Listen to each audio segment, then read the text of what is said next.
Mr. Lutsky, how are you today? I'm never better. How are you? I'm doing well. I was a little bit freaked out yesterday. Did you see the story about the demon that got arrested? I didn't see. I missed the demon. They got him for possession. Yeah, they did. I got it. They did. Let's talk a little bit about estate planning as it relates to gifting and how gifting may impact different parts of an estate plan. First question. Let's say that someone is going into a nursing home. Mm-hmm. And let's say that they have made gifts over the course of the past several years. Mm-hmm. What exactly happens to those gifts as they go in the nursing home? Let's say that they made a gift of $15,000 a year to their child. What exactly happens at that point if they're trying to qualify for Medicaid? So a couple things. Every time they make the gift, you have to consider it as a taxable gift. Well, and it at $15,000, the amount you mentioned, happens to be under the $16,000 current present interest exclusion amount and under the $17,000 current present exclusion amount for 2023, a new number. When you gift away those kinds of dollars, it's a freebie. You don't need to file a gift tax return. You don't need to pay any gift tax. You don't need to tell anybody. It's a secret. It's okay. However, that's an IRS perspective. That's why I can't just answer your question on the Medicaid front without explaining what people see as the difference, right? So from an IRS perspective, nothing happens. They don't care. They don't want to know. They're fine. They're good. They're all good. But from a Medicaid perspective, you're creating a 5-year waiting period every single time you made that gift. And they have their own clock. Each transfer has its own clock. So even when people in their head are saying, I'm just making a gift to my family because I feel good. I get the warm, fuzzy feeling. Yeah. I like to see them have the money. We like fuzzy. We like warm. We like both of those. And so we do it. We do it, though, without thinking about what it might be doing from a Medicaid perspective. Even though from a tax perspective it does nothing, from a Medicaid perspective, it creates this waiting period.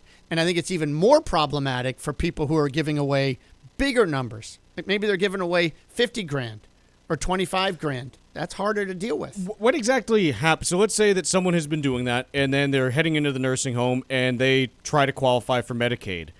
Does Medicaid say, hey, you need to claw back that gift and pay that money in order to qualify? Like, do they go to their son or daughter and say, you owe us this if you want your parent to qualify for Medicaid? How does it actually, what actually happens there? How does it work? So the issue is that Medicaid doesn't. Medicaid simply says, we don't care where the money went. We're looking at these statements from the bank, and we're seeing these big withdrawals, right? And they're saying, you know what?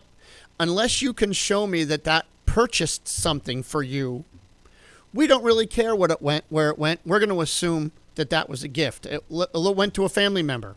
That's a gift.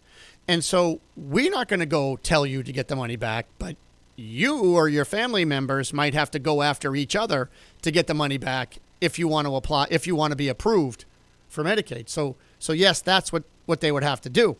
And folks, that's not, I can tell you when you give money away to your children, it's gone. You're not getting it back. You don't typically get to ask for it back. You could ask, but it will be, I spent that. Yeah, it's not just sitting somewhere nicely. Yeah, that's typically gone. But Chuck, in all fairness, these questions you're asking are exactly what people need to think about, right? When they make gifts, it's not just make the gift. There are things to think about when you do the gifting. You're listening to Ask Todd with Todd Lutsky on the Financial Exchange Radio Network. As promised, we're going to go straight to your calls with Todd Lutsky. Let's get Ken in Rockland going first. Ken, you're on with Todd Lutsky. Thank you. Good morning. From what I understand, if you have a house and you put it in a trust, it goes to the person at the current value, not the basis. My dad is in his 90s, and he wanted to put the house on a quitclaim deed in my name, but then the basis, if I'm correct, is his original price, right? Yeah, this is a great thing to think about, folks.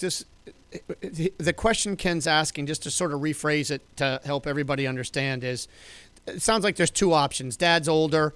Dad's saying, I'm going to quit claim the deed directly to my son, or I'm going to take the house and quit claim the deed to a trust, whether it's a revocable trust or a Medicaid irrevocable trust, which is the kind we talk about a lot as well. What's the difference and why does that matter? Well, it may not matter from an estate tax standpoint because I don't know how much Ken's dad is worth. But if it's not an estate tax planning benefit, then why gift it? Well, I don't need to gift it to save taxes, but if I gift it to try and protect it from the nursing home, I guess would be the only reason I would be gifting it if it's not to save taxes. What does that do? If it's an outright gift to Ken, and let's say Dad paid $100,000 for the house, and now that house is worth $800,000 years and years later. If he gifts it to Ken, Ken gets Dad's $100,000 basis.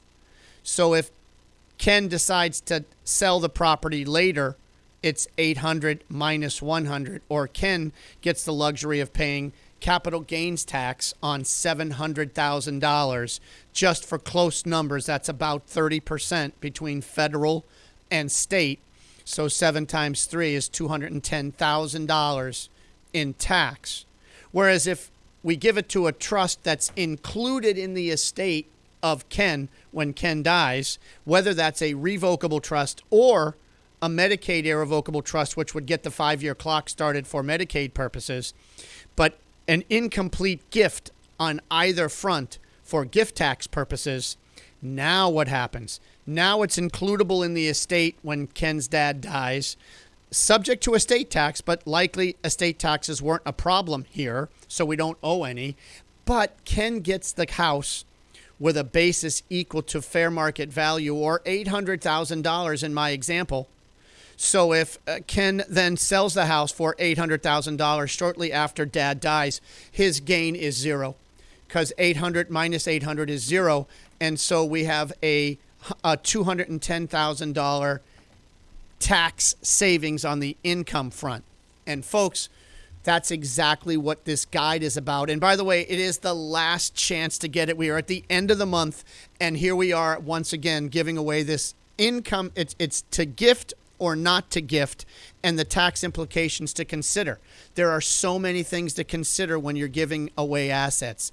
Who gets it? How they get it? What are the estate tax consequences? What are the creditor consequences? What are the gift tax consequences? And finally, what are the Medicaid consequences? Folks, last chance to get the guide, to gift or not to gift, 866-848-5699, or go to our website, legalexchangeshow.com. You can download it there. One more time, 866-848-5699, or legalexchangeshow.com. Let's go now to Suzanne in Beverly. Suzanne, what's your question for Todd? Good morning. I listened to the show, and you're just fantastic. Thank you. Fantastic advice. I bought a house several years ago for $250,000, and thinking my daughter was going to buy it from me. So I was kind of holding the price to her. Now, fast forward 10 years, they've been paying rent to me, so it's considered a rental property, a second home. And I would like to, give it to them somehow, either buy it from me at the price I paid for it, or do I have to sell it to them at the market price, which they really can't afford, which is over $500. So I guess my question to you is, do they actually need to own it right now, or can we set up an estate plan for them and earmark this asset for them when you pass? Yeah, I kind of wanted to give them they're younger, they're in their late 30s, and I wanted them to have the option to, parlay, have the property in their name so they can live their life. But again, not wait maybe they can live their life and not own it. You're right. If you have to give it to them and there's some reason for them to own it because they can enjoy living there even without owning it, and you don't have to charge them rent. It's up, it's however you want to do it. But if you have to give it to them, then, I would try to have them buy it at least for something so they get a basis. If you gift it to them, then, if it's worth, what's it worth today? About 500. So if it's Thousand. worth $500,000 today, it's doubled in value, but it's more than doubled in value because you've depreciated this over the last 10 years. So your basis is not 250, it's somewhere around 150. Let's just say. So that means their basis is 150. The gain, if they sell it, if you give it to them, would be $350,000 of gain. But you know what? If they own and use it as their primary residence for 2 of the next 5 years at least, or at least for 2 years, then they will get a $500,000 capital gains exclusion, and it won't hurt them so much. So you can gift it to them if you want to under that auspice. Or if you need the money, you can sell it to them at whatever price you want to sell it to them for, knowing that they've paid rent a long time, and then they will have whatever basis they pay, whatever they pay for it will become their basis. So those are your options. And the third option is, of course, just tucking it away in a trust and earmarking it for them when they die so they get a step up in basis. But great question, and really a lot to unpack in that question. Todd, I've got one more question for you, but caller, I'm going to have to ask you to be quick on this because we only have a minute here. Kenneth in Plymouth, you are up, but you got to be quick. Hello. Yeah, so probably not the quickest question, but parents are moving in from out of state.